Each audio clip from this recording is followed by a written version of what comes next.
समझ में आ रहा है कि आपको कितना इंटरेस्ट है अपनी लाइफ के लिए, अपने प्रोग्रेस के लिए, अपनी हेल्थ के लिए, है ना? तब जाके आज आप यहाँ पे हो। अदरवाइज हम तो काफ़ी लोगों को इनवाइट करते हैं ओपनली कि आप आइए, कुछ ज्ञान दीजिए, कुछ साइंस को समझिए, कुछ मेडिटेशन स्पिरिचुअलिटी को समझिए। लेकिन ऐसा होता है ना, अंदर से चाहत चाहिए, जिसे हम कहते हैं ना बर्निंग डिजायर। जब तक हमारे अंदर वो बर्निंग डिजायर नहीं है, शायद हम इस मुकाम पे नहीं पहुंचते हैं। पिछले 4-5 दिन से हम लगातार हिमालय में हमने बहुत सारी साधनाएं की, महावतार बाबा जी केव्स में, नीम करौली बाबा जी केव्स में, और पिछले 12 साल से मैं काफ़ी ऋषिकेश और ऐसे जगहों पे जाता हूँ जहाँ पे ध्यान साधना करता हूँ, ये समझने के लिए कि एक्चुअली जो हमारा शरीर है वो स्वस्थ तंदुरुस्त कैसे रह सकता है, राइट? तो आज का हमारा बहुत एक ब्यूटीफुल टॉपिक इसलिए है क्योंकि ये मेरे लाइफ का एक रिसर्च टॉपिक है, जिसे मैं कहता हूँ मेडिसिन, राइट? आपके अगर मैं मेडिसिन का शब्द इस्तेमाल करता हूँ तो आपके अंदर क्या ख्याल आते हैं, क्या आते हैं आपके? अगर मैं मेडिसिन कहता हूँ तो आपके अंदर क्या थॉट आते हैं? दवाइयाँ, नॉर्मली दवाइयाँ आ रही, राइट? तो ये आज समझेंगे कि भाई दवाई क्या है और वो कब खानी चाहिए, कितनी प्रमाण में खानी चाहिए। मैंने मेडिकल प्रैक्टिस एलोपैथी की आयुर्वेदिक की है, होम्योपैथी की प्रैक्टिस की है, हर्ब्स की मेडिसिन की प्रैक्टिस की है, यूनानी की मेडिसिन की प्रैक्टिस की है। काफ़ी मैंने अलग अलग चिकित्साओं थेरेपियों की प्रैक्टिस की है, एक्यूप्रेशर, नेचुरोपैथी, मैग्नेट थेरेपी, ऐसे 125 थेरेपियों की मैंने प्रैक्टिस की है आज तक। तो मैं उसका एक पूरा सारांश आज आपको बताऊंगा कि कौन सी मेडिसिन कब लेनी चाहिए। Is it okay?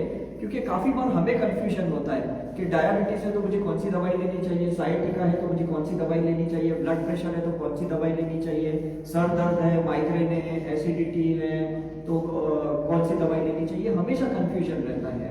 और जब हम जिस डॉक्टर के पास जाते हैं वो डॉक्टर वही दवाई देंगे जिसकी उनकी एक्सपर्टाइज ही है, राइट? मतलब अगर आप होम्योपैथी वाले डॉक्टर के पास जाओगे वो आयुर्वेदिक दवाई नहीं देंगे, एलोपैथी के पास जाओगे तो वो कोई होम्योपैथी दवाइयाँ नहीं देंगे, राइट? तो ये एक आम इंसान को सबसे पहले ये समझनी चाहिए कि छोटा बच्चा जो आपके घर में है तब से लेके बड़े बुजुर्ग को कौन सी दवाई खानी चाहिए, पहले तो ये ज्ञान आपको होना बहुत जरूरी है। अगर ये नॉलेज ही नहीं है, आप गलत डॉक्टर के पास जाओगे, गलत दवाइयाँ खाओगे और आपकी बीमारी वैसी ही चलती रहेगी। Is it right? मैं बहुत खुश नसीब हूँ बिकॉज जब मैं सेकेंड ईयर मेडिकल स्टूडेंट था, मुझे कैंसर के ऊपर पता चला कि किस तरह से इसको हम क्योर कर सकते हैं 3rd स्टेज तक। तो हमने उसका एक एक्सपेरिमेंट भी किया, जैसे अभी बताया दर्पण जी ने कि 100 पेशेंट्स को हम पंचगनी हिल स्टेशन पे लेके गए और हमने टाटा हॉस्पिटल में पहले सबकी इन्वेस्टिगेशन करवाई, क्योंकि तभी मेरा भाई MBBS हो चुका था और मैं तो फर्स्ट ईयर मेडिकल स्टूडेंट था। तो मुझे मेरे भाई को बहुत मेडिकल नॉलेज थी, उसके बाद वो ऑन्कोलॉजिस्ट, कैंसर स्पेशलिस्ट भी बना। तो before 1 month and after 1 to 2 month हमने जो रिपोर्ट्स करवाई पूरे मेडिटेशन हीलिंग के बाद या नेचर की और योगा, इसके बाद तो 75-80% पेशेंट क्योर हो गए, ठीक हो गए। और उसके बाद से आज हमने 8000 पेशेंट के ऊपर इसका सब प्रयोग किया। सब बड़ी बड़ी जो असाध्य रोग होती है ना, जिसको हम मेडिकल साइंस में कहते हैं क्रॉनिक डिजीज, है ना, जो बड़ी असाध्य रोग होते हैं उसके ऊपर हमने की। किसी को वजन कम करना है तो उसकी दवाई क्या है, किसी को थायराइड ठीक करना है, किसी की इनफर्टिलिटी को ठीक करना है, मैंने गायनेकोलॉजी की है, मैंने चाइल्ड स्पेशलाइजेशन की है वाडिया हॉस्पिटल में। तो हर थेरेपी के ऊपर हमने बहुत सारा काम किया है। तो आज हम उसको बहुत शॉर्ट में समझने की कोशिश करेंगे। मैं आप लोग का ज़्यादा समय नहीं दूंगा, लेकिन जब तक आप उसको समझोगे नहीं ना, अपनी लाइफ में इम्प्लीमेंट नहीं करोगे, ठीक है? अब हम शुरू करते हैं। आवाज़ फट रही है,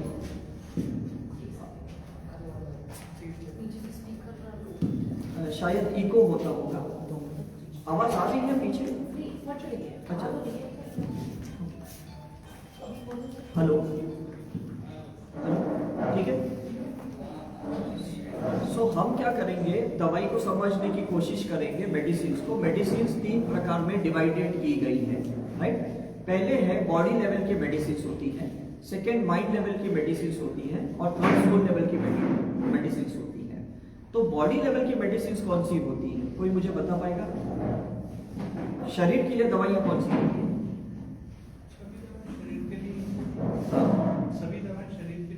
सभी दवाइयाँ शरीर के लिए। Okay, very good. और कोई बता पाएगा? हाँ, राइट। शरीर के लिए दवाइयाँ कौन सी होती है उसका मैं आपको साइंस समझाता हूँ कि शरीर में जो भी हमारी रसायन होती हैं, केमिकल्स होती हैं, जब उसकी डेफिशिएंसी होती है, जब उसकी कमी मात्रा हो जाती है, तो हम शारीरिक फॉर्म में मेडिसिन लेते हैं। जैसे किसी का B12 कम हो गया, जैसे अभी कोई यहाँ वेजिटेरियन होगा, राइट, तो वेजिटेरियन वालों के B12 बहुत कम होते हैं, तो वो बाहर से सप्लीमेंट्स लेते हैं B12 के, राइट। कुछ लोगों का शुगर लेवल ज़्यादा है तो वो दवाइयाँ लेते हैं, कुछ लोगों का ब्लड प्रेशर ज़्यादा है तो वो फिजिकल लेवल पे मेडिसिन लेते हैं, कुछ लोगों का कोलेस्ट्रॉल ज़्यादा है, कुछ लोगों का थायराइड ज़्यादा है या कम है, वो मेडिसिन लेते हैं। लेकिन आपको एक ताजुब होगी कि आपके पास दो चॉइस होती हैं। एक वो होती है जो आपके यूनिट्स को, पैरामीटर्स को नॉर्मल करे दवाई, है ना। जैसे अभी डॉक्टर कहता है भी आपका 7 हीमोग्लोबिन है, तो आप ऐसी दवाई खा सकते हो फॉलवाइट या ऐसी कि जिससे आपका धीरे धीरे 8, 9, 10, 11, 14 तक पहुंचे, राइट। एक ये दवाई होती है जिसको हम कहते हैं कि यूनिट्स बढ़ाना, पैरामीटर को नॉर्मल लेके आना, रेंज में लेके आना, जो एक ह्यूमन बीइंग के लिए चाहिए, ये एक मेडिसिन होती है। दूसरी मेडिसिन वो होती है जो हम शरीर को अंदर से बना सकते हैं, क्योंकि भगवान ने शरीर ऐसा अधूरा तो नहीं बनाया होगा, इज इट राइट। अब मेरी दादी 102 की उम्र तक फिट थी, उन्होंने कभी कोई दवाइयां नहीं खाई 102 की एज तक। मतलब जब उनको मरने का भी समय आया तो सुबह 8 बजे कह दिया कि आज मैं मरने वाली हूँ, और रात को 7:45 बजे वो चली गई। मतलब 12 घंटे तक वो जीवित रही, सिर्फ बताने के बाद भी घर पे ही चली गई। हमने पूछा भी कोई बीमारी है, कोई तकलीफ हो रही है तो हॉस्पिटल ले जाए, उन्होंने कहा कोई तकलीफ नहीं है, बस आज मेरा समय आ गया, आप सबको बुला लीजिए। तो हमने हमारे नाना जी को या हमने अपनी दादी माँ को देखा है कि she was fit and fine till the end of the life. तो मैं हमेशा मेरी दादी माँ को पूछता हूँ कि आप, या मेरे भाई भी पूछते थे कि आप दवाइयाँ क्यों नहीं खाते। बोले मेरे शरीर अंदर से तंदुरुस्त है तो मैं बाहर से दवाइयाँ क्यों खाऊं, बाहर से केमिकल्स क्यों। Is it right. समझे। तो हम अंदर से कैसे दवाइयाँ बना सकते हैं। देखो बाहर से सबको पता है एंटीबायोटिक है, पेन किलर है, एंटी हाइपरटेंसिव है, एंटी कैंसर मेडिसिन है, सिर्फ एंटी वाली बहुत है हमारे मेडिकल साइंस में, एलोपैथी में। लेकिन हमें एंटी नहीं खानी है। एंटी से क्या होता है, वो चीज दब जाती है, जैसे आप छोड़ोगे तो स्प्रिंग के जैसे बाउंस हो जाएगा। एंटी नहीं खानी, हमें वो दवाइयाँ खानी है जो हमारे शरीर को अंदर से तंदुरुस्त करे, जो हमारे केमिकल कंपोजिशन को कंप्लीट करे। जैसे किसी के शरीर में गैस्ट्रिक जूस कम है, पाचन रस कम है, किसी के शरीर में एंजाइम्स कम है, किसी के शरीर में इलेक्ट्रोलाइट्स कम है, समझ में कि नहीं, किसी के शरीर में इंसुलिन कम है, किसी के शरीर में हार्मोन्स की कमी है, एस्ट्रोजन की, प्रोजेस्टेरोन की, टेस्टोस्टेरोन की या एड्रेनलिन की कमी है। तो हम क्या है ना, अगर ऐसी कोई चिकित्सा करें जिससे हमारा अंदर से शरीर उसको निर्माण करे, तो आपको लगता है बाहर से आपको दवाई की जरूरत पड़ेगी। आप खुद सोचिए, जरूरत ही नहीं पड़ेगी। आप अपने बड़े बुजुर्ग से पूछिए कि क्या पहले वो इतनी दवाइयां खाते थे जो आप खाते हो, राइट। मेरी दादी को 10 बच्चे हुए, मेरी नानी को 9 बच्चे हुए, उन्होंने कभी कैल्शियम या आयरन की मेडिसिन नहीं खाई, और सारे बच्चे उनके नॉर्मल बॉर्न हुए, क्योंकि वो जानते थे कि नेचुरल खुराक खाना है, तत्वों का खुराक खाना है, आर्टिफिशियल चीजें नहीं खानी है, केमिकल बेस्ड नहीं खानी है। आप आज जितनी भी दवाइयां खाते हो सब में प्रिजर्वेटिव डाली होती है, यू एग्री, सब में केमिकल्स डाला होता है, क्योंकि उसको संभालना पड़ता है ना, 2 महीने, 6 महीने, 1 साल, 2 साल के लिए। तो एक दवाई जो खाते हो उस अपने बॉडी के लिए, आपको ये नहीं पता उसमें जो केमिकल डाला है प्रिजर्वेटिव, वो आपके लिवर को खराब कर रहा है, आपकी किडनी को खराब कर रहा है, आपके हार्ट को खराब कर रहा है, आपके माइंड को खराब कर रहा है, आपके ब्रेन को खराब कर रहा है, आपको नहीं पता, राइट। और वो डॉक्टर कभी बताएंगे नहीं। और कोई भी दवाई ले लो, और दवाई का जब आप ऐसे पेज पढ़ोगे तो इतने छोटे अक्षरों में लिखा रहेगा साइड इफेक्ट्स या जो भी उसके टॉक्सिक कंटेंट है, बहुत छोटे बारीक में लिखा होगा, आप पढ़ भी नहीं पाओगे उसको। तो आपको तो क्या लगता है, सर दर्द हुआ मेटासिन लो, बुखार आया क्रोसिन लो, पेन हुआ बोबेरोन लो, कॉम्बिफ्लेम लो।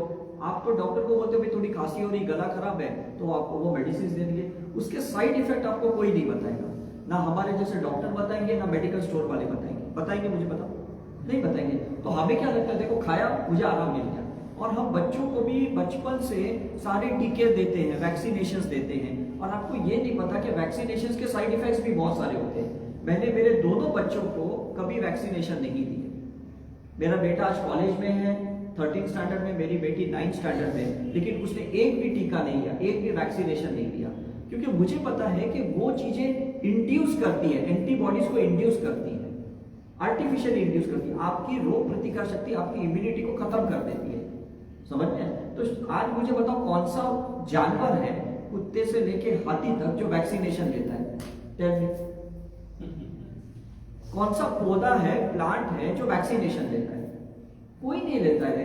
क्योंकि अगर भगवान ने हमें शरीर बनाया है, जैसे एनिमल्स को बनाया है, जानवर को या पेड़ पौधों को बनाया, इसका मतलब हमारे अंदर सेल्फ इम्यूनिटी है, हमारे अंदर WBC जबरदस्त है, हमारे अंदर लिम्फोसाइट्स बहुत अच्छे हैं, हमारे अंदर न्यूट्रोफाइल्स बहुत अच्छे हैं जो खुद डिफेंस करते हैं, जो खुद फाइट करते हैं। लेकिन आप उस शक्तियों को नहीं जानते और आप फार्मास्यूटिकल सिस्टम पे डिपेंडेंट हो, इसलिए आपको बाहर से लेनी पड़ती। अगर दवाई खानी भी पड़े आपको तो हर्ब्स की खाओ। समझ में? कि नहीं? जो पेड़ पौधों से बनी है उसको मतलब इतने नेचुरल इंग्रेडिएंट से खाओ कि कोई आपको तकलीफ नहीं पड़े। जैसे हमने देखा कि इस कोरोना में कुछ लोगों ने हल्दी खाई, कुछ लोगों ने तुलसी खाई और लोगों की खांसी ठीक हो गई। इज इट राइट और नॉट? तो हर्ब्स मेडिसिन बेस्ट है ना? तो हम भी काफी चीजें मतलब उसमें कैसा होता है कि उसमें जहां भी नेचुरल वनस्पति पहाड़ों पे पेड़ों पे हैं उसको हम रॉ फॉर्म में लेते हैं और उसको या तो एक्सट्रैक्ट फॉर्म में बनाते हैं ताकि वो कुछ समय तक रहे, लेकिन उसमें हम प्रिजर्वेटिव्स नहीं डालते, कोई केमिकल्स नहीं डालते, क्योंकि उसके या तो जूसेस होते हैं या तो पाउडर होता है या तो उसके हम टैबलेट्स बनाते हैं या तो उसके हम लिक्विफाइड करते हैं ताकि आप उसको अच्छे से कंज्यूम कर पाओ। तो ये जो हर्ब्स की मेडिसिन होती है ना, ये क्या करती है, इसको हम कैटलिस्ट मेडिसिन बोलते हैं। कैटलिस्ट मेडिसिन का मतलब क्या है कि जो दो केमिकल के बीच में एक केमिकल मिसिंग है, जिसकी वजह से एसिडिटी हो रही है, जिसकी वजह से गैस बन रहा है, जिसकी वजह से बलगम बन रहा है, वो हर्ब्स उसको प्रोवाइड करता है। तो उसके लिए बाहर से आपको एलोपैथी मेडिसिन लेने की जरूरत नहीं है। समझ में आया कि नहीं? मतलब कुछ केमिकल बीच में कम पड़ रहे हैं, तो ये क्या करता है, हर्ब्स वो कुदरती तत्व हमें दे रहे हैं, क्योंकि हमारा शरीर पंच महाभूता से बना है, 5 एलिमेंट से बना है। तो कोई एक एलिमेंट कमी है, फॉर एग्जांपल आप कहोगे आजकल मुझे कमजोरी बहुत लग रही है, ताकत नहीं है, मतलब सीढ़ी चढ़ने में उतरने में तकलीफ हो रही है, दिक्कत हो रही है, मतलब आपके अंदर एक फायर एलिमेंट कमी है, अग्नि तत्व का कमी है। हम हर्ब्स की ऐसी कोई दवा देंगे कि जिसमें फायर ज्यादा है। समझ में कि नहीं? जैसे अगर आप शिलाजीत देखो तो जो पहाड़ों से पिघलते हुए, उसका कहते हैं पहाड़ों का पसीना, जो हीट के वजह से वो नीचे आता है। अब आपने इतना राई के दाने की जितनी भी शिलाजीत ले ली तो आपका फायर कंप्लीट हो गया। Is it right? आपको स्टेरॉइड्स लेने की जरूरत क्या है? राइट? आपको है ना आर्टिफिशियल मल्टीविटामिन की जरूरत क्या है? आपने सिर्फ इतनी सी ले ली। आपकी इम्यूनिटी कम है, आपने थोड़ी अश्वगंधा ले ली। Is it right? मतलब वो चीजें लो जो कुदरत ने बनाया। आपने देखा जब हनुमान जी ने संजीवनी बूटी भी लाए थे तो वो भी हर्ब्स की थी, है ना? हम जहां पे जाते हैं बद्रीनाथ में, उसके पीछे जहां से उन्होंने उठाई थी, और जब रास्ते पे जहां जहां पे भी गिरी, अभी हम महाअवतार बाबा जी के केव्स के वहां गए तो वहां पे भी कुछ पंडितों ने कहा कि वो संजीवनी यहाँ गई है, तो वहां देखो वनस्पति उग गई लेकर। मतलब उस समय भी, उस युग में भी लोगों ने वो हर्ब्स खाए थे, है ना? और वो हर्ब्स नेचुरल फॉर्म में थे, उसको किसी ने आर्टिफिशियली क्रश नहीं किया, किसी मशीनरी से नहीं गए, किसी केमिकल कंपोजिशन से उसको प्रिजर्वेटिव, एसिड, अमाइड, ऐसी कोई चीजें उसमें डाली नहीं गई थी। तो आपको क्या लगता है वो अच्छी है कि बुरी है? अच्छी है ना? लेकिन ये डॉक्टर क्यों बताएंगे? बिकॉज उनकी फार्मास्यूटिकल कंपनी जो 2000 करोड़ों की चल रही है तो वो तो खत्म हो जाएगी। Is it right? तो मैं आप लोग से यही रिक्वेस्ट करता हूं कि या तो शरीर के अंदर से दवाइयां बनाइए। आप कहोगे अंदर से कैसे बनाएंगे? सिंपल है, आपके पास 3 ऑप्शन है, फ्रूट्स खाओ, ड्राई फ्रूट्स खाओ, वेजिटेबल्स खाओ। 3 ही चीजें हैं आपके पास, राइट? आपने ड्राई फ्रूट्स को भिगोए, रात को, सुबह खा लिए, राइट? आपने फिर सुबह ब्रेकफास्ट में आपने फ्रूट्स खा लिए, आपने लंच में 40-50% सलाद खा लिया, और रात को भी आप थोड़े सोने से पहले आप कुछ भी ऐसे हल्का सूप वगैरह ऐसे ले सकते हो। Is it right? मतलब वो सारी चीजें जो नेचुरली बनी है उसको आप नेचुरली खाओ। उसको ज्यादा माइक्रोवेव में डालने की कोशिश मत करो, उसको ज्यादा गैस पे पकाने की कोशिश मत करो, उसमें ज्यादा केमिकल चीजों के डालने की कोशिश मत करो। जैसे घोड़ा कच्चा खुराक खाता है, गाय कच्ची खुराक, उसको कोई कॉम्बिनेशन नहीं करती है, कोई चीज को मिलाती नहीं है उसमें, तो आपको नहीं लगता वो अच्छी है? मतलब वो डिटॉक्सिफिकेशन भी करता है, शरीर का कचरा भी निकालता है, और वो आपकी रोग प्रतिकार शक्ति भी बढ़ाते हैं, आपकी इम्यूनिटी भी बढ़ाते हैं। आपका हेमोग्लोबिन बढ़ाएंगे, आपके व्हाइट सेल्स बढ़ाएंगे, आपकी एंटीजन एंटीबॉडी रिएक्शंस भी जो भी बॉडी के अंदर होती है वो उसको करते रहेंगे। आप कितने भी मतलब शुगर के पदार्थ खाओ, कार्बोहाइड्रेट खाओ, उसको इंसुलिन सिक्रीशन वो नेचुरल फॉर्म में करेंगे। Is it right? बॉडी में जब भी लगता है कि अब पानी कम हो गया है तो ऑटोमेटिकली सेल्स के अंदर से पानी स्क्वीज हो जाता है, ऑस्मोटिक प्रेशर जिसे कहते हैं, और वापस वो बॉडी में पानी आ जाता है। आपने देखा ऊंट 8 दिन तक पानी रख सकता है, तो हम भी करीबन 2 दिन तक रख सकते हैं, इतनी हमारे अंदर कैपेसिटी होती है। आज हम जब पहाड़ों पे जाते हैं, वैष्णो देवी, तिरुपति, जब ऐसे पहाड़ों पे जाते हैं तो शरीर अंदर अंदर से ही पानी को स्क्वीज करता है, ब्लड से लेके बॉडी में आता है।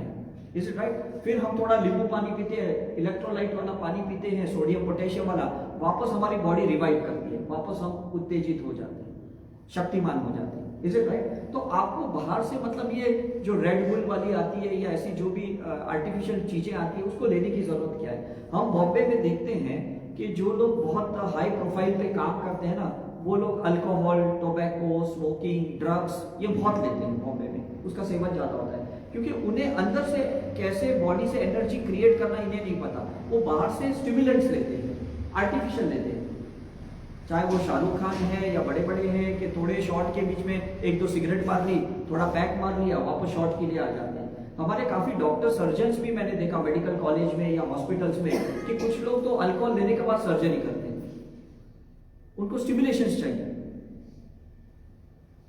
समझ में कि नहीं? तो ये सब क्यों लेते हैं? क्योंकि हमें पता नहीं कि अंदर से हम खुद क्रिएट कर सकते हैं बॉडी लेवल पे। Is it right? तो आई होप बॉडी लेवल पे आप समझ गए हो कि कितना इंपॉर्टेंट है रॉ खाना, कच्चा खाना, राइट? उसके बाद थोड़े योगा करो, कसरत करो, वार्म अप करो, तो उससे क्या होगा, आपकी बॉडी की टोनिंग आ जाएगी, आपके जो एनर्जी सेंटर्स है, आपके जो चक्रस है वो सारे पॉजिटिव रहते रहेंगे, तो आपके हार्मोनल एक्टिविटी अच्छी रहेगी। आपकी जितनी भी ग्रंथियां है ना, ये ग्रंथियों को नॉर्मल करना ये आपका कर्तव्य बनता है। अगर आपके चक्र इम्बैलेंस हो गए, आपकी ग्रंथियां बिगड़ जाएंगी, आपकी ग्रंथियां बिगड़ जाएगी तो आपके ये सारे इंसुलिन है या आपका थायराइड लेवल है, ये सारी चीजें इम्बैलेंस हो जाएगी। फिर आप दवाई से उसको बैलेंस करने की कोशिश करोगे, तो ये सही है कि गलत है? हाँ, 100% गलत है। मैं पिछले 25 साल से मैं चक्र मेडिटेशन करता हूँ, क्योंकि मैंने बहुत साल पहले समझ लिया कि साधु संत जो 100-150 साल जीते हैं वो सिर्फ चक्र बैलेंसिंग करते हैं और कुछ नहीं करते। आप 2 व्हीलर चलाते हो, आप अपनी व्हील अलाइनमेंट करते हो कि नहीं? आप 4 व्हीलर चलाते हो, कार चलाते हो, तो व्हील अलाइनमेंट करते हो कि नहीं? Is it right? फिर व्हील अलाइनमेंट के बाद आपने अगर गाड़ी को 20-30 की स्पीड में चलाया, स्टीयरिंग छोड़ दो, गाड़ी सीधी चलेगी, लेकिन अलाइनमेंट नहीं रहेगा तो राइट में लेफ्ट में चलेगी। तो हमारे भी जो चक्रस है ये हाइपो में हाइपर में जाते हैं। थायराइड किसी का हाइपो होता है, थायराइड किसका हाइपर होता है, किसी का इंसुलिन हाइपो हो जाता है, शुगर लेवल, किसी का हाइपर शुगर हो जाता है, किसी का ब्लड प्रेशर कम होता है, किसी का ब्लड प्रेशर ज्यादा हो जाता है। समझ में कि नहीं? ये जो जॉइंट्स के भी प्रॉब्लम आपको होते हैं, घुटने के प्रॉब्लम होते हैं, क्योंकि जॉइंट्स के बीच में साइनोवियल फ्लूइड होती है। अब अगर आपने सर पे कोकोनट लगाया या आपने कोकोनट वाली कोई भी चीज को खाई रॉ फॉर्म में, तो डेफिनेटली आपके साइनोवियल फ्लूइड जो जॉइंट्स के बीच में लिक्विड होती है वो बनना शुरू हो जाएगी। कितना सिंपल है। मतलब पहले आप देखते थे कि इतना तेल लगा के स्कूल बच्चों को बेचते थे, आज वो बोलते हैं मेरा बाल खराब मत करो। उनके सफेद भी जल्दी हो जाते हैं, ग्रे भी जल्दी हो जाते हैं, बारिकनेस जल्दी हो जाता है। क्यों? क्योंकि यहाँ पे कोकोनट जा नहीं रहा है ना अंदर। आज कोकोनट का आप नारियल का अगर आप फॉर्म देखो तो वो बाहर के जो फाइबर्स होते हैं वो यही दिखाते हैं ये बाल के लिए काम करते हैं। उसका अंदर का जो व्हाइट सब्सटेंस है वो ये दिखाते हैं ये ब्रेन के लिए काम करता है। उसका अंदर का जो पानी है वो ये दिखाता है कि आपकी इम्यूनिटी के लिए काम आता है। मतलब ऐसे ही थोड़ी हम भगवान के पास फोड़ते थे।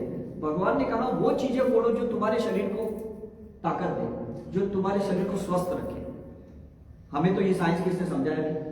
हम सोचते क्या पता नहीं ये ना हनुमान जी को भी नारियल चढ़ाओ, गणपति को भी नारियल चढ़ाओ, पता नहीं क्या जरूरत है नारियल की। लेकिन एक नारियल का अगर आप 1/4 बांट लें और उसको अगर आप मिक्सर में स्क्वीज करें तो उसकी जो लिक्विड निकलती है 50 to 100 ml निकलती है, उसमें 4 गुना अगर आप पानी डालें, 4 गुना पानी डालें तो वो कोकोनट मिल्क हो जाएगा और वो मिल्क आपके लिए बेस्ट है। मैंने कैंसर के पेशेंट को भी बहुत सारा कोकोनट मिल्क पिलाया और वो एकदम ताकतवर बन गया, उनका व्हाइट सेल्स बढ़ गया, उनकी इम्यूनिटी बढ़ गई। स्पेशली थैलेसेमिया है, ल्यूकेमिया है, इन पेशेंट्स को मैंने बहुत सारी, मतलब कितना सिंपल चीजें है ना। बादाम का दूध पियो, समझ में आ रहा है कि नहीं? मतलब तिल का दूध पियो, उस चीज का पियो जो नेचुरल चीजें हैं। हम काव का मिल्क क्यों पिए? आपके बॉडी को 2.4 प्रोटीन चाहिए और काव में 24 ग्राम प्रोटीन है, तो आप इतना हाई ग्राम प्रोटीन के दूध क्यों पियोगे? गाय के बछड़े भी कुछ दूध नहीं पीते कुछ समय के बाद, है कि नहीं? हम ह्यूमन बीइंग देखो एनिमल मिल्क पी रहे हैं, तो आपको नहीं लगता आपके कंपोजिशन में फर्क है? हम एलोपैथी में कॉकरोच के ऊपर एक्सपेरिमेंट करते हैं, रैट के ऊपर, चूहे के ऊपर एक्सपेरिमेंट करते हैं, और उसके बाद हम दवाइयों का सर्टिफिकेशन करते हैं और देते ह्यूमन बीइंग को। एक्सपेरिमेंट किसके ऊपर करते हैं? जानवर के ऊपर करते हैं हम लोग, और देते ह्यूमन बीइंग को। तो आपको नहीं लगता उनके पैरामीटर, उनकी कॉन्स्टिट्यूशन, उनकी तासी और आपकी तासी में फर्क है?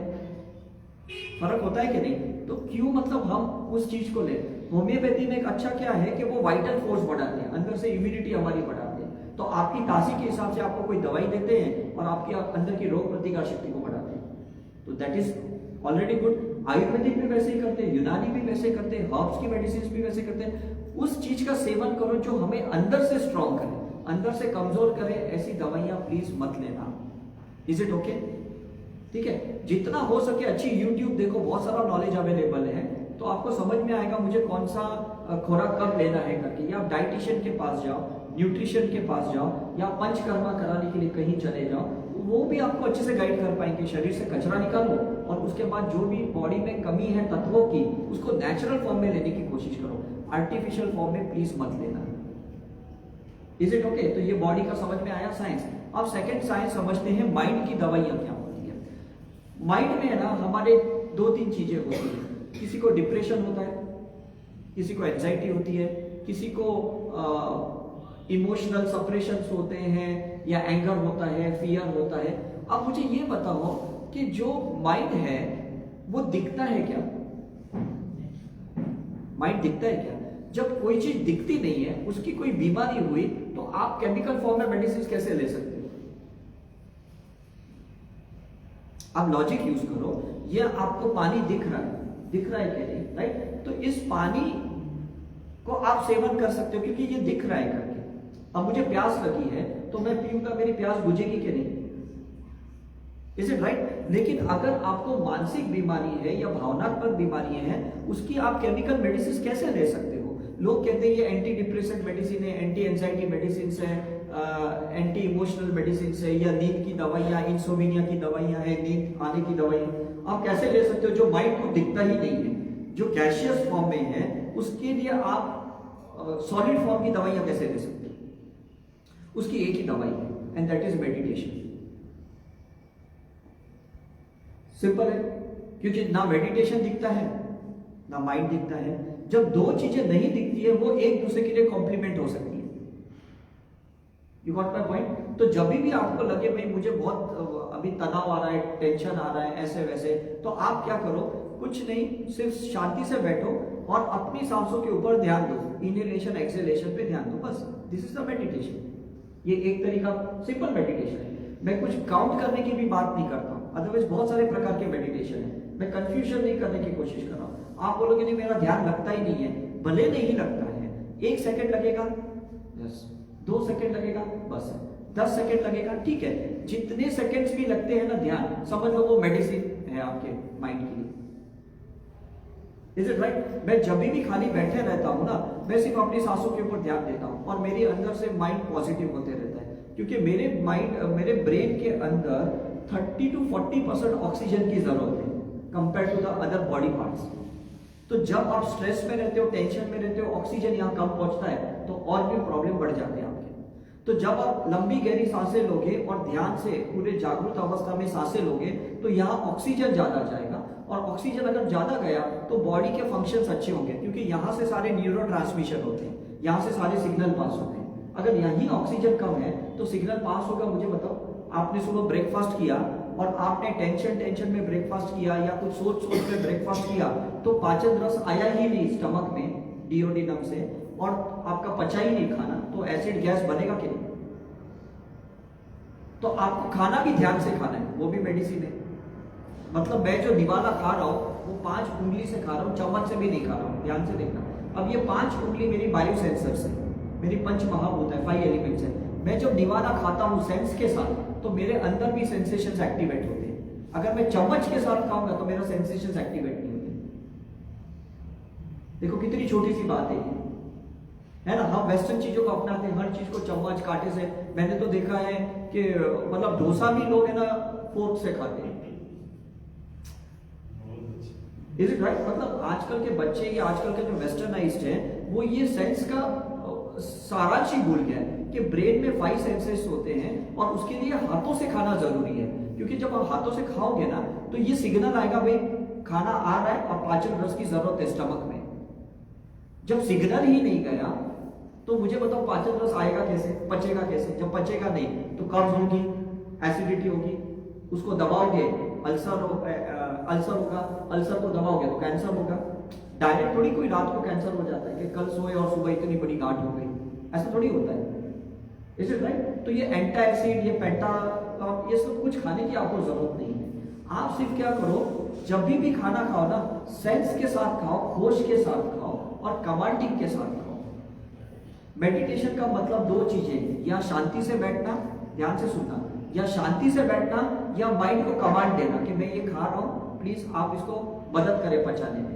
पहले तो खाते वक्त, खाने से पहले सबका धन्यवाद करें कि जहां से एग्रीकल्चर से खाना आया है, फार्म हाउस से आया है, या जितने फार्मर ने, जितने भी खेती बाड़ी से आए, उनका धन्यवाद करें कि भाई उनके वजह से आज मेरे थाली में ये खाना आया है। जिसके वजह से पैसा आपको मिला, सैलरी मिली, आपका बिजनेस मिला, उसको भी धन्यवाद करें। Is it right? मतलब मान पहले से ग्रैटिट्यूड में आ जाएगा, शुक्राना में आ जाएगा। अरे वाह, चलो आज मुझे भोजन मिला। कितने लोगों को तो आज भोजन भी नहीं मिला। आप देखते हो ये जो खाना आपका बचता है आप फेंकते हो, है ना, डस्टबिन पे डालते हो, कितने लोग तो उसमें से भी निकाल के खाते हैं, आपने देखा है? तो हम कितने खुश नसीब है, कम से कम हमारे थाली में खाना तो अच्छे से आ रहा है रोज। तो हम पहले थैंक्स बोले तो माइंड पहले भी शांत हो जाएगा, ये पहली बात। उसके बाद हाथ से खाएंगे तो सेंसेशंस एक्टिवेट हो जाएंगे। Is it right? ब्रेन तैयार हो जाएगा। ब्रेन ने सिग्नल गॉल ब्लैडर को दिया, गॉल ब्लैडर ने अपना पाचन रस स्टमक में डाला, अब शुरू हो जाएगा। 56% डाइजेशन आपकी सलाइवा में होता है, आपके थूक में होता है। लेकिन आप जब जल्दबाजी से खाते हो ना तो सिर्फ 20% खाना आपका पचता है, 80% खाना आपका पचता ही नहीं। तो वो तकलीफ देगा कि नहीं? राइट? तो इसलिए हमारे साइंस में कहते हैं पानी को खाओ, जैसे बंगाली में कहते हैं ना जल खौबे, आपने सुना होगा शब्द। पानी को भी खाना है आपको, समझते कि नहीं? और जो सॉलिड फूड है ना उसको लिक्विड करते करते करते नीचे उतारना है, उसको सीधा ऐसे नीचे मत उतारा, अध कच्चा नीचे मत उतारा। Is it clear? राइट? आप जूस भी पीते हो ना तो कुल्ली करना है, जैसे हम कुल्ली कैसे करते हैं, गार्गलिंग करते हैं ना, तो जूस को भी ऐसे नीचे मत उतारो कि हाँ लिक्विड है सीधा अंदर उतारो, ऐसे मत करो कभी। उसको पहले अंदर घुमाओ, गैस्ट्रिक जूस के साथ घूमना चाहिए, है ना। ये सारे जो सलाइवरी ग्लैंड है इधर, ये सब टेस्ट बर्ड्स है इसमें। तो पहले उसको टेस्ट आना चाहिए कि ये अल्कालाइन है, बिटर है, सॉल्टेड है, और फिर उस हिसाब से वो रस को पैदा करेगा और फिर वो पचा के नीचे भेजेगा। आप ऐसे ही उतारते हो तो उसको टाइम भी नहीं मिलता, समझ में भी नहीं आता कि ये क्या लिया आपने। Is it right? तो 2-3 चीजें हैं, कहते हैं भाई खाते वक्त बातें मत करो, खाते वक्त सोचो मत और कोई चीज के। काफी जो घर गृहस्थी वाली महिलाएं होती हैं, हाउस वाइफ होती है, वो खाना बनाते वक्त जो टेंशन में बनाती है, गुस्से में बनाती है, वो सारे वाइब्रेशंस जो जाते हैं खाने में, वही तो फैमिली मेंबर को जाएंगे, बच्चों को जाएंगे। तो आपको लगता है ठीक रहेगा? कल हम बंगला साहब गए थे, वहां पे लंगर खाई, इतना मतलब खाना पौष्टिक लगता है क्योंकि बनाने वाले ने पूरी अपनी वायु की शक्ति उसमें अंदर डाली है, इतना प्यार से बनाया है। तो घर को भी मंदिर समझ के, घर का जो रसोई घर है उसको भी आप है ना मंदिर समझ के, लंगर समझ के बनाओ और अपने फैमिली मेंबर को सर्व करो, तो उसका माइंड भी शांत रहेगा, पॉजिटिव रहेगा। समझ में आ गया? तो माइंड की मेडिसिन क्या है? एक तो मेडिटेशन, ऊपर से अवेयरनेस, ऊपर से आपको कमांड करना कि भाई मैं ये खा रहा हूँ, थैंक यू, ग्रैटिट्यूड करते हुए खाना है, ताकि माइंड और ज्यादा पॉजिटिव रहेगा, शांत रहेगा। और चबाना आराम से और उसको निकालना आराम से, जल्दबाजी में प्लीज कुछ मत करें कि आप मोबाइल चेक करते करते खाते हो, तो उसमें ये आपके कुछ सेंसेस अटक जाते हैं, है ना, अग्नि तत्व क्रिएट नहीं होता है जो पचाने में, आपका जो फायर है ना वो मोबाइल में चले जाता है, फिर वो अंदर फायर काम नहीं आता है पचाने में। Is it right? ठीक है, तो ये आप कर सकते हैं। अब थर्ड है सोल का फूड क्या है, सोल की मेडिसिन क्या है करके, राइट। सोल की मेडिसिन सिंपल है कि अगर हम हिंदू माइथोलॉजी के हिसाब से चले तो हमें पता है कर्म होता है, हम कहते हैं ना कर्म बांधा है, हम कहते हैं कोई मरा तो इसकी आत्मा मुक्ति हो गई, इसकी आत्मा को शांति मिले, मतलब सोल को भी तो फूड चाहिए कि नहीं? Then what is that soul food?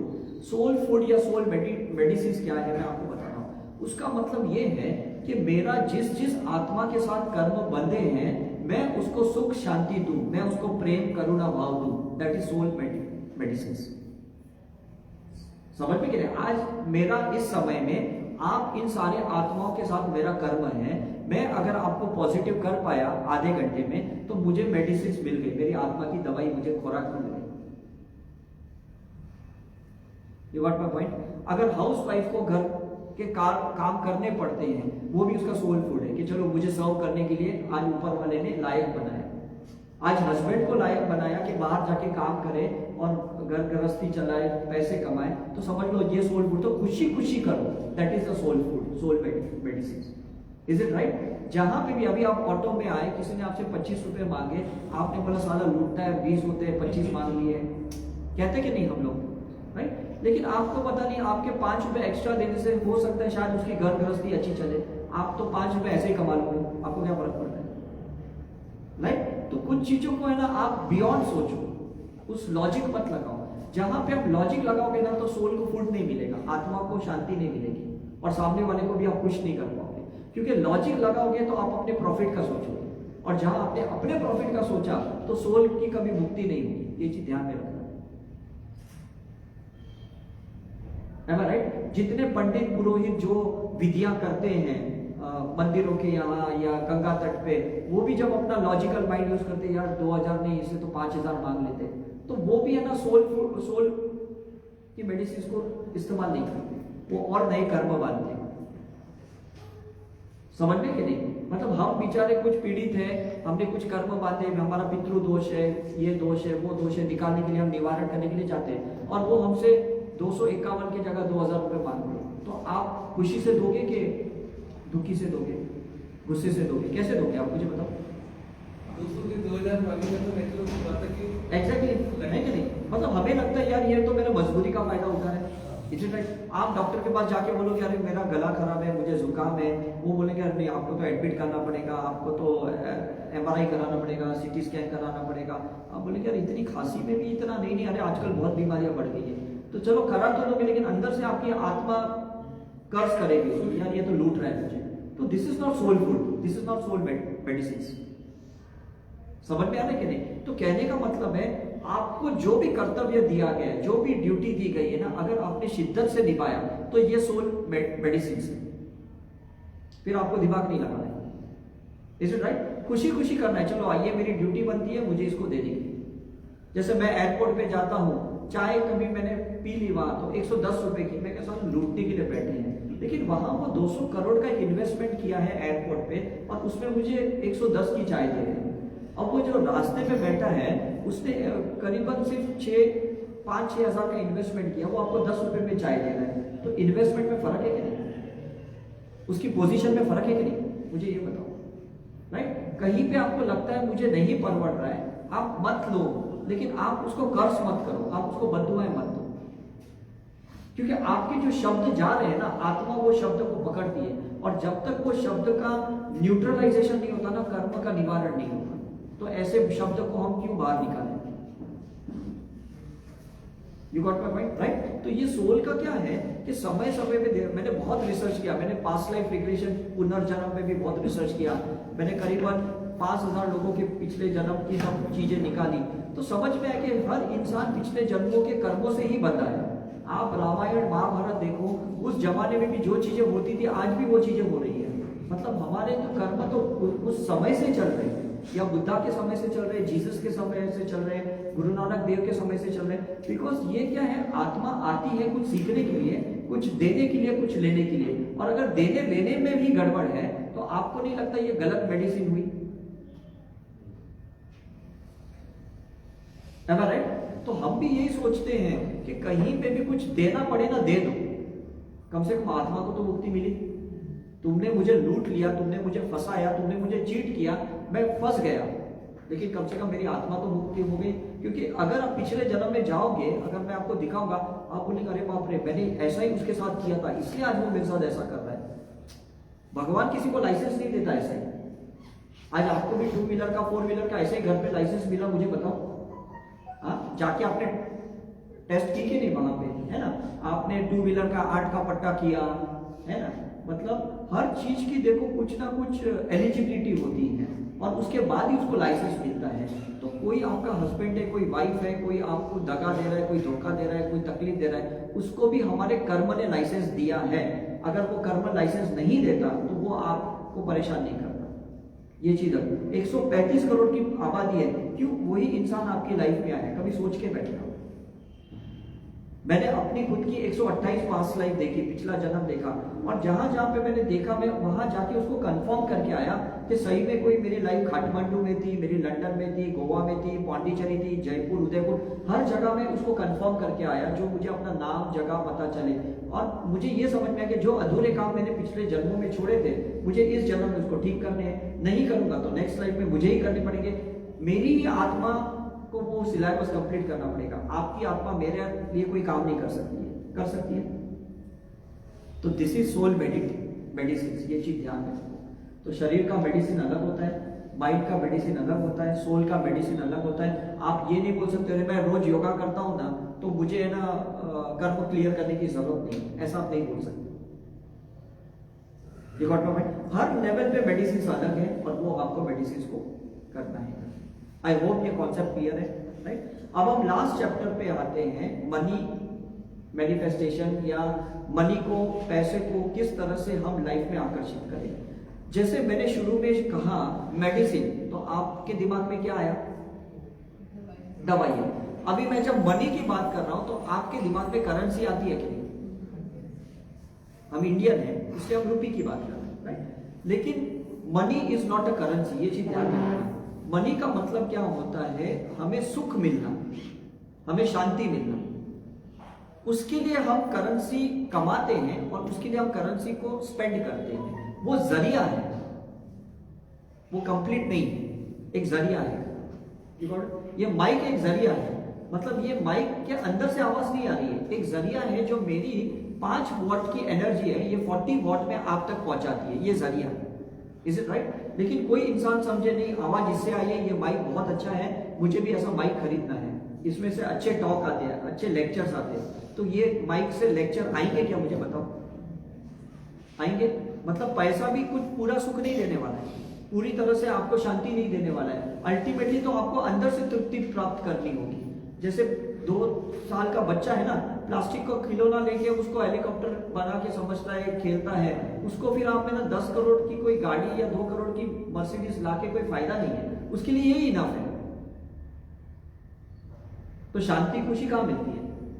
अंदर ही मिलती है। हम ऐसे सोचते हैं उसके पास बहुत पैसा है ना, इसलिए उसके पास घर है, खुद का मकान है, या उसके पास गाड़ी है, ये है, लेकिन आपको नहीं पता उसने उतने पैसे कमाने के चक्कर में खुद की कितनी हेल्थ स्पॉइल की है, कितने रिलेशन बिगाड़े, कितने लोगों को चीट किया, फंसाया, तब जाके उसने अपनी कोई संपत्ति बना पाया।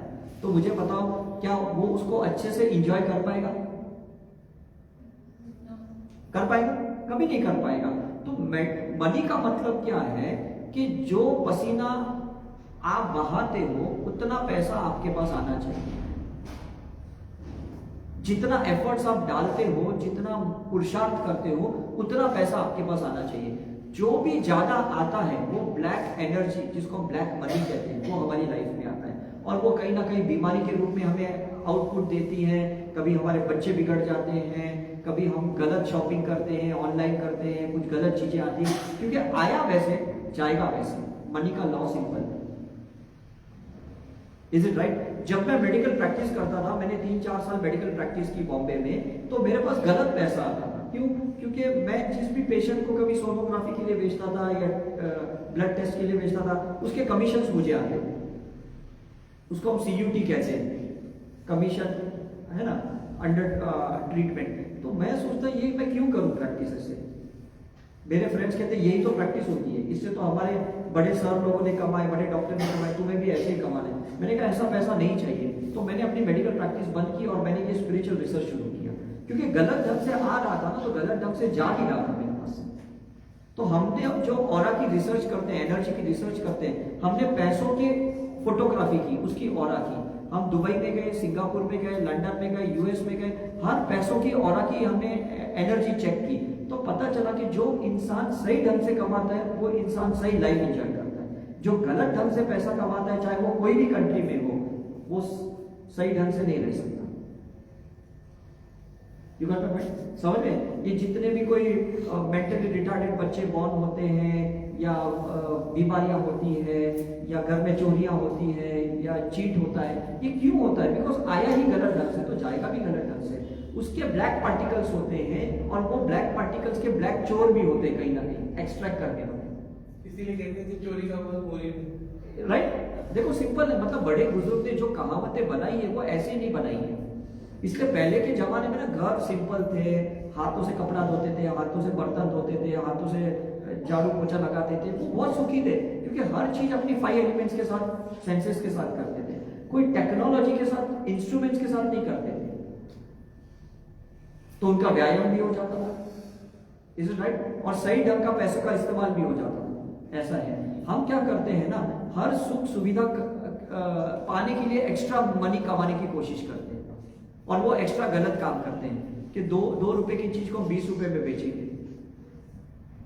राइट? तो 18 रुपया जो ज्यादा है, ठीक है, आप बिजनेस करने के लिए बैठे हो तो 2 का आप 4 रुपया ले सकते हो, 20 रुपया क्यों ले रहे हो? तो ये जो एक्स्ट्रा जो आपने 16 रुपया कमाए, ये 16 रुपया गलत जगह पे ही जाएंगे, आपको कोई सुख नहीं मिलने वाला। कितने लोग है ना इन्वेस्टमेंट करते हैं प्रॉपर्टीज में, यहाँ वहां हिल स्टेशन पे, और वो खुद कभी जा ही नहीं पाते। दूसरे लोग चाबियां लेके वो इंजॉय करके आते हैं। आज सचिन तेंदुलकर के पास मैं देखता हूँ, मैं बॉम्बे में जब गया था उनके यहाँ पे 40 गाड़ियां हैं, उसके बाद एक गाड़ी भी चलाता नहीं है, 12 ड्राइवर है उसके पास। तो ड्राइवर ही मर्सिडीज, BMW, फरारी चलाते, ये तो बेचारा कुछ कर भी नहीं पा रहे। मतलब जो चीजें एक्स्ट्रा मिलती है ना, समझ लो ये आपके लिए बेकार है। तो don't waste the time in earning extra money. कहने का मतलब है, जो पैसा मिलता है अगर उसमें इंजॉय करोगे और उसको ग्रेटिट्यूड करोगे, तो वही पैसा दूसरा पैसा लेके आएगा। लक्ष्मी है ना, लक्ष्मी चंचल है, पहली बात तो टिकती नहीं, आप पकड़ने की कोशिश करोगे तो पकड़ी नहीं जाएगी। राइट? हमें डर लगता है कि नहीं, फ्यूचर इनसिक्योरिटी होती है, नहीं फ्यूचर के लिए मुझे प्रेजेंट में पैसा चाहिए, लेकिन प्रेजेंट को एंजॉय नहीं कर रहे हो मनी को, तो फ्यूचर में क्या एंजॉय करोगे आप? और आप सोचते नहीं मेरे बच्चों को ये पैसा काम आएगा। अरे आपको मतलब इतना भी विश्वास नहीं कि आपके बच्चे पैसे कमा सकते हैं? आज आपने भी तो कमाए कि नहीं, मुझे बताओ। आपने भी मेहनत की, तो डेफिनेटली आपके आशीर्वाद से ही बच्चा अपने पुरुषार्थ करेगा। उसके लिए आप जबरदस्ती पैसों को लॉकर में डालोगे, पकड़ के रखोगे और खुद एंजॉय नहीं करोगे तो फायदा क्या है? आप जूस पीने जाते हो, अरे बाप रे 110 रुपए का जूस, नहीं, एक कटिंग चाय ठीक है, मतलब आप पैसा नहीं इन्वेस्ट कर रहे हो। आप ड्राई फ्रूट्स खरीदने जाते हो, सोचो इतना महंगा ड्राई फ्रूट्स है, लेकिन 150 रुपए की एंटीबायोटिक खरीद लेते हो। Is it right? 10-15 हजार की आप कीमोथेरेपी ले लेते हो। Is it right? लेकिन अगर कोई आपको बोले नेचर क्योर में जाए, मसाज कराओ या पंचकर्मा कराओ, आपको लगता नहीं 2000 रुपए लूट लेते एक दिन का। अरे जब आप 20,000 रुपए की इंजेक्शन देने का तैयार हो, तो वहां नेचर क्योर में 2000 रुपए देने के लिए क्यों तैयार नहीं हो? हमारा कमाना गलत है और हमारा खर्च गलत है। अगर ये आप खुद दिमाग लगाओगे ना, तो सही में आपकी लाइफ ठीक हो जाएगी। मैंने भी अपनी लाइफ इसी तरह से करेक्ट कर दी। आपका incoming of the money and outgoing of the money, दोनों का मॉनिटर करो कि क्या मैं ढंग से कमा रहा हूं, क्या मेरे पास व्हाइट मनी आ रहा है, और क्या ये व्हाइट मनी का मैं सही इस्तेमाल कर पा रहा हूं अपने लिए, अपनी फैमिली के लिए। बिकॉज अगर आप गलत तरीके से कमाओगे, फिर सिगरेट की आदत लगेगी, दारू की आदत लगेगी, नशे की आदत लगेगी, अय्याशियों की आदत, मतलब जुआ सट्टा, ये सब चीजों की आदत लगेगी, क्योंकि आई वैसे रहे ना। तो जो करेंसी आप पकड़ते हो, नोट पकड़ते हो ना, उसमें सेंसेशंस होते हैं, उसमें पार्टिकल्स होते हैं, उसमें एनर्जी होती है। तो ये जब अंदर जाती है ना, तो अंदर गलत तरंगें निर्माण करती है। चलो यार आज एक सिगरेट पी ले, कश मार ले, क्या फर्क पड़ता है? आज आप सोचो आपके बच्चे ये बर्गर, पिज्जा, फास्ट फूड ये क्यों खाते हैं? क्यों हम पहले नहीं खाते थे? क्योंकि हमारे पेरेंट्स सही ढंग से पैसे कमाते थे, तो हम सही खाना खाते थे। हम गलत ढंग से कमाते तो हमारे बच्चों को भी ये सब गलत आदतें लगती है। और फिर हम बोलते नहीं आजकल के बच्चे नेगेटिव है, फास्ट फॉरवर्ड है। ऐसा कुछ नहीं है। आपके घर में कौन सी लक्ष्मी आ रही है, किस तरह से आ रही है, तो बच्चों में भी वही आदतें आएगी जिस तरह से आप कमा रहे हैं। 100% ये ध्यान में रखना। Don't blame them. Is it right? आप वो बच्चा देखता है, सेंस करता है कि इन्होंने ऐसे ऐसे बने, मेरे पापा भी सिगरेट पीते हैं, मेरे पापा भी दारू पीते हैं, तो मैं भी पीता हूं, तो क्या फर्क पड़ता है। आपने 30 की उम्र में शुरू किया, वो 15 की उम्र में शुरू करेगा, क्योंकि उसकी आंखें तो देख रही है नहीं, वो भी तो कैमरे से कैप्चर कर रहे हैं है कि नहीं। वो देखती है कि भाई मम्मी भी बहुत सारी शॉपिंग करती है, बहुत सारी आर्टिफिशियल चीजें लगाती है, तो मैं भी इस आर्टिफिशियल चीजों को अपना लेता हूँ। मतलब उसको भी टाइम नहीं लगेगा। तरीका अलग है, लेकिन करते तो वही है जो आप कर रहे हैं। आप अपने जनरेशन के हिसाब से कुछ गलतियां कर रहे हो, वो अपने जनरेशन के हिसाब से गलतियां कर रहे हैं। गलतियां दोनों कर रहे हैं, राइट। आपकी लाइफ अगर क्या कहते हैं, कुदरत के नियम के हिसाब से चलेगी, नेचर के लॉ के हिसाब से चलेगी, तो आपके बच्चों की भी वो चलते हैं। लेकिन अगर आप गलत तरीके से कमाने की कोशिश करोगे तो ये पैसा वैसा ही जाएगा जैसे आपने कमाया। फिर आप इतनों को भी दोषित ठहरा रहे, इसने मुझे फंसाया, ये पैसा लेके गया, अभी मुझे वापस नहीं दे रहा है, या मेरा इतने नुकसान हुआ, उतना नुकसान हुआ क्यों? क्योंकि वो आया गलत तरीके से। ये पहली बात।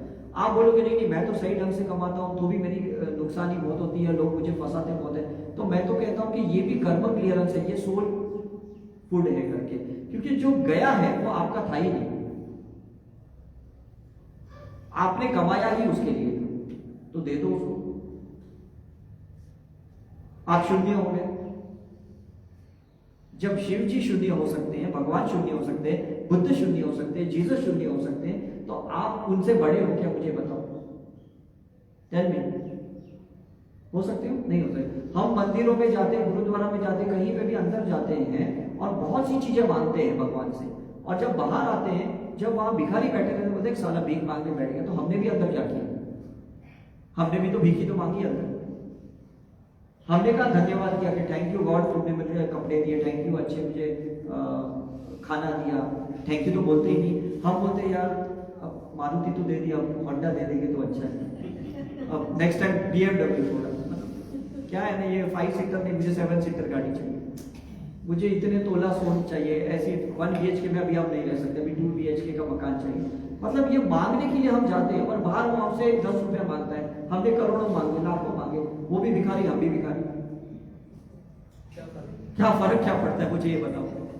इज इट राइट और रॉन्ग? राइट। तो नेचर, बिकॉज मैंने भी बहुत मनी के ऊपर रिसर्च किया, करीबन मैं 17 साल से ये पैसे के ऊपर रिसर्च कर रहा हूँ कि पैसों को तो धन्यवाद करो, थैंक्स बोलो कि आज तू मेरे पास आई, तूने मुझे संभाल लिया, अब तू जहां पे भी जाएगी उनका भी घर गृहस्थी संभाल लेना। फिर आप सब्जी के लिए पैसा इस्तेमाल करो, इलेक्ट्रिसिटी के लिए करो, मोबाइल के लिए करो। मतलब ये चीजें कि आपका आउटपुट भी है ना बहुत सकारात्मक होना चाहिए। खुशी खुशी से पैसे को, जैसे हम लड़की की कैसे विदाई करते हैं, कहते हैं ना, अरे लड़की तूने बैके में खुशी दी, अब तू ससुराल में भी इतनी खुशी देना। तो लड़की बोलती है अरे वाह कितने अच्छे संस्कार मिले। फिर उसके ससुराल वाले बोलते तेरे माता पिता ने कितने अच्छे संस्कार दिए, तो तू इतना काम कर रही है मेरे घर पे। तो पैसा भी उनके पास जाएगा तो वही काम करेगा जो खुशी उन्होंने आपको दी है। तो आपको नहीं लगता कि आपको देना चाहिए? Try to enjoy the life, try to spend the money whatever you are earning it. अगर आप स्पेंड नहीं करोगे, पकड़ के रखोगे, तो और कोई एंजॉय करेगा उस पैसे का? ऐसे नोटबंदी आ जाएगी, फिर करोगे क्या? कहां से निकालोगे और कहां से उसको ये करोगे करके? कोई आउटपुट ही नहीं है आपका। आप दिमाग लगाओ ना। लोग रक्षाबंधन के पैसे कहीं किताबों में रखे थे, कहां तकिए के नीचे रखे थे, क्या लॉकर में, बाद में पता चला अरे बाप रे ये नोट तो रह गई मेरी। अब तो ये रद्दी वाला भी नहीं लेगा, बस्ती वाला भी नहीं लेगा। Is it right? मतलब गॉड ने अगर पेड़ पे पत्ता बनाया है और इंसान ने पैसा बनाया है, तो दोनों उड़ने के लिए बनाए। ना पेड़ पत्तों को हमेशा पकड़ के रखता है, ना हमें पैसों को कभी पकड़ के रखता है। ये चीज ध्यान रखिए। Just enjoy the life with the money. उसको जाने दो जहां जहां जाना है करके, नहीं तो वो सूख जाएगा, सड़ जाएगा, गिर जाएगा और उसका कोई इस्तेमाल भी नहीं होगा। सो आई होप आप लोग ने आज एंजॉय किया, आपको समझ में आया कि पैसा और मेडिसिन कितनी इंपॉर्टेंट है ना। क्योंकि अगर आपका जीवन सकारात्मक है तो मुझे नहीं लगता आपको दुनिया में कोई भी बर्बाद कर सकता है, कोई भी आपको तकलीफ दे सकता है। हमारी साई करुणा मिशन जो हम संस्था चलाते हैं उसमें सुबह 6 से 7 बजे रोज फ्री में योगा हम सिखाते हैं ऑनलाइन। जब से लॉकडाउन शुरू हुआ हम दोपहर को 3 से 4 बजे रोज हम मेडिटेशन सिखाते हैं, वो भी फ्री में। और शाम को भी 6 से 7 बजे रोज हम ऐसे साइंस के एक लेक्चर लेते हैं, कोई एक टॉपिक पे लेक्चर लेते हैं, वो भी फ्री में। तो सुबह 6 से 7, दोपहर को 3 से 4 और शाम को 6 से 7। अगर आपको सही में लाइफ में आगे बढ़ना है तो हमारे जैसे जो भी संस्थाएं हैं, स्पिरिचुअल ऑर्गेनाइजेशन है, चाहे वो सदगुरु की, आर्ट ऑफ लिविंग की है, ब्रह्म कुमारी की है, आप प्लीज उसके मेंबर बन जाइए। उस मेंबर बनने में कोई पैसा नहीं लगता, इज इट राइट?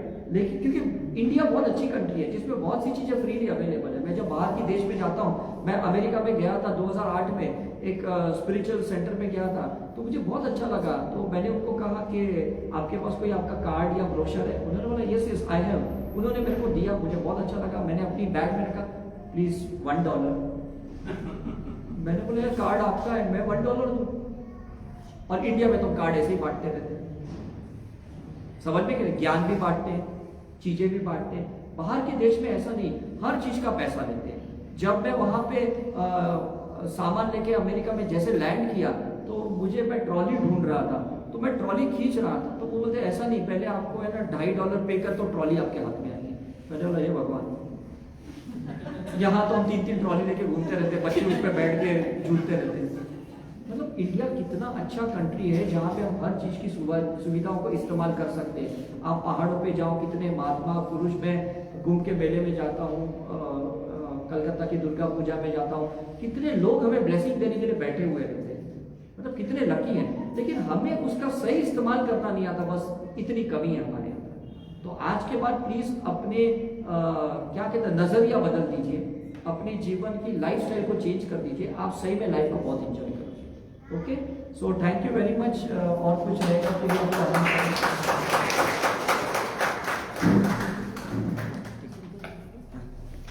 हाँ, 1 मिनट में उसके पहले ना, बिफोर आई एंड, मैं 5 मिनट और कुछ शायद बोलना चाहता हूँ, बिकॉज काफी लोगों का ये क्वेश्चन है कि ऑरा क्या है, आभा मंडल क्या है, और हम क्या रिसर्च करते हैं। हम ह्यूमन बीइंग के ऊपर रिसर्च करते हैं, ऑब्जेक्ट और सब्जेक्ट के ऊपर रिसर्च करते हैं।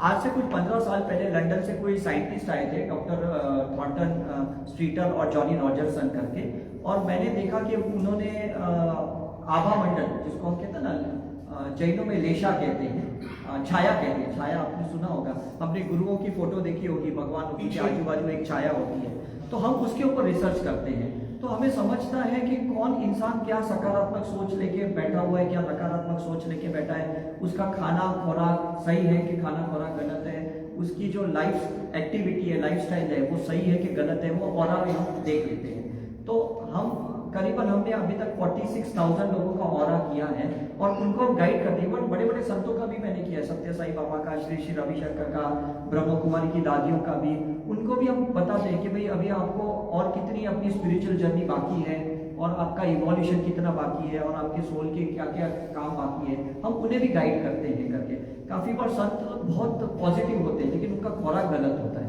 तो हम उनका खुराक करेक्ट करते हैं। तो हम तो ह्यूमन बीइंग हैं, घर गृहस्थी में रहते हैं, हमसे तो बहुत ज्यादा गलतियां होती है, राइट? तो हमें उस गलतियों को सुधारने के लिए ऑरा करनी पड़ती है। तो कभी भी अगर आपको ऑरा करनी है, आज या कभी भी, तो हम उसका नॉर्मल फोटोग्राफ लेंगे और उस ऑरा की हम 8 दिन के अंदर एक पूरी रिपोर्ट तैयार करेंगे और उस रिपोर्ट को आपको देंगे, और फिर आपको कहाँ कहाँ पे बॉडी लेवल पे, माइंड लेवल पे, सोल लेवल पे करेक्शन करना है, उसका हम आपको गाइडेंस देंगे। ठीक है कि नहीं? जैसे MRI सोनोग्राफी, CT स्कैन होती है ना, वो रेडियोलॉजिकल सब्जेक्ट होता है। ये भी एक रेडियोलॉजिकल सब्जेक्ट है कि जिसमें शरीर के अंदर की ऊर्जा और बाहर की ऊर्जा दोनों देख सकते हैं। तो आपको अंदर नहीं दिखाई देता कि मेरे लिवर में कहाँ प्रॉब्लम है, मेरी किडनी में कहाँ प्रॉब्लम है, मेरे स्पाइनल कॉर्ड में कहाँ प्रॉब्लम है, लेकिन ऑरा में सब दिखाई देता है कि आज जो बीमारी 20% है, कल 40% होगी, फिर 50% होगी। तो prevention is better than cure. अगर कोई भी बीमारी आने से पहले हम उसको रोक ले तो आपको नहीं लगता वो फायदे कारक होगा? कौन से ग्रह एस्ट्रोलॉजिकल पॉजिटिव है, एस्ट्रोलॉजी ग्रह आपके लिए नेगेटिव है, शनि का कोई है कि राहु का काल आपके ऊपर मंडरा रहा है, या आपके वास्तु का कोई इम्पैक्ट है, आपका कोई पितृ दोष है, काल सर्प दोष है, ये सब चीज ऑरा में आ जाती है। तो कभी भी आपको लगे कि मुझे अपना ऑरा करके अपनी देखनी है एनर्जी कैसी है, तो प्लीज आप उसके ऊपर वर्क कीजिए। बिकॉज क्या है, जब तक अपनी ऊर्जा की अभ्यास नहीं करेंगे, ऊर्जा की, एनर्जी की स्टडी नहीं करेंगे, मुझे नहीं लगता आप करेक्शन भी करेंगे। आपको पता ही नहीं आपकी तासी कैसी है, आपकी कॉन्स्टिट्यूशन कैसी है, आपको कुछ बुरे सपने क्यों आते हैं, आपको नींद कभी क्यों नहीं आती है, आपको पता ही नहीं, क्योंकि कौन से थॉट चल रहे हैं, कौन सी एनर्जी आपको डिस्टर्ब कर रही है, आपको नहीं पता, है ना। तो हम नॉर्मल कैमरे से फोटो लेते हैं, हमारे पास कुछ साधन है और आके उसमें उस फोटो को हम पास करते हैं, फिर पूरे फोटॉन्स होते हैं जो लाइट होती है हमारे अंदर और बाहर, उसकी हम पूरी स्टडी करके आपको गाइड करें, राइट। तो एक शॉर्ट रिपोर्ट जो होता है वो 1500 का होता है, जिसमें हम 2 पेज की रिपोर्ट देते हैं, और एक 2500 का रिपोर्ट होता है जिसमें हम 7 से 12 पेजेस की रिपोर्ट देते हैं। उसमें वो पूरा डिटेल आता है, मेडिकल, एस्ट्रोलॉजिकल, वास्तु सब आता है उसमें, राइट।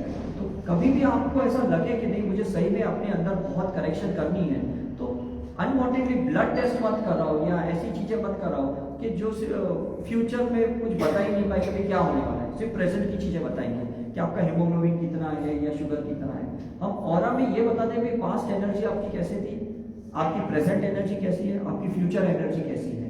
तो अगर आप अपने प्रेजेंट को चेंज करते हो तो फ्यूचर चेंज कर सकते हो। अगर आप पास्ट को किस तरह से फॉरगिवनेस कर सकते हो, हीलिंग कर सकते हो, मेडिटेशन करके करेक्शन कर सकते हो, तो आपका प्रेजेंट भी सुधर जाएगा। क्योंकि जो आपने होल्ड करके रखा है उसी की वजह से आपका फाइब्रॉइड होता है, सिस्ट होता है, आपका कैटरेक्ट होता है, स्टोन बनता है। अगर वो चीजें आपने क्लीन कर दी तो आपको नहीं लगता आप स्वस्थ हो सकते हो। तो ये इंडिया में ये हमने बिकॉज पीएचडी की लंदन में जाके, इसलिए इंडिया में हम उसको बहुत अच्छे से काम कर पाए। बाकी अभी भी एलोपैथी साइंस वाले इसको प्रमोट नहीं करते, बिकॉज मुझे पता है कि अगर आपने अपनी लाइफस्टाइल ही चेंज कर दी तो आप तो उनके कस्टमर रहोगे नहीं, इज इट राइट। तो जबकि वो मेडिकली अप्रूव्ड है, एफडी अप्रूव्ड है ऑरा फोटोग्राफी, लेकिन हॉस्पिटल में इसलिए इस्तेमाल नहीं करते। उनको पता है यार ये तो घर पे जाके कुछ वनस्पति खा लेगा, कुछ कसरत करेगा, ध्यान करेगा, तो मेरी दवाई कौन करेगा। तो मेरा भाई कार्डियोलॉजिस्ट है अमेरिका में, तो उसको भी मैं काफी बार जब पूछता हूँ कि क्यों तुम लोग ये प्रमोट नहीं करते हो ये सारी चीजों को, वो कहते हैं हम कैसे करें, हमारे इधर इतने फार्मास्यूटिकल इतनी इन्वेस्टमेंट होती है, हाई इन्वेस्टमेंट होती है, अगर ये लोगों की करेक्शन कर दे ये सारी चीजें तो इनकी तो कंपनियां बंद हो जाएगी, धंधा बंद हो जाएगा। अगर मैं आपको बोलूं ये जूस पियो इससे आपकी एसिडिटी कम हो जाएगी, और मैं आपको बोलूं नहीं जेलुसिन पियो इससे कम हो जाएगी, तो आप क्या बोलोगे नहीं दवाई दो, जूस तो मैं वैसे भी पता है मुझे, उससे कुछ मुझे नहीं पता है ऐसे कुछ होता है करके। इज इट राइट और रॉन्ग? सो चलो एनी हाउ आई होप आज का टॉक आपको अच्छा लगा, आपने एंजॉय किया। ये चीज हम शायद यूट्यूब पे अपलोड करेंगे, उसकी लिंक आपको भेजेंगे, आप चाहे तो अपना मोबाइल दर्पण भी आपको शेयर कर सकते हैं, ताकि फिर फ्यूचर में आपको ये टॉक वापस सुनना है या अपने फैमिली मेंबर फ्रेंड्स को अगर पास करना है तो कर सकते हैं। साईकरुणामिशन.org हमारी वेबसाइट है, साई करुणा मिशन हमारे यूट्यूब चैनल है, या डॉक्टर उदेशा भी हमारा चैनल है। तो आप यूट्यूब पे टाइप करोगे तो 900 से ज्यादा ऐसे लेक्चर्स आपको मिलेंगे। और जैसे मैंने बताया सुबह योगा फ्री में होता है, दोपहर में मेडिटेशन फ्री में होता है, शाम को हमारा साइंस का एक टॉक फ्री में होता है मेडिटेशन के साथ, वो भी आप अटेंड कर सकते हैं। उसकी जूम की लिंक आपको भेजेंगे, उसका भी कोई चार्जेस आपको पे नहीं करने, ठीक है। Thank you very much.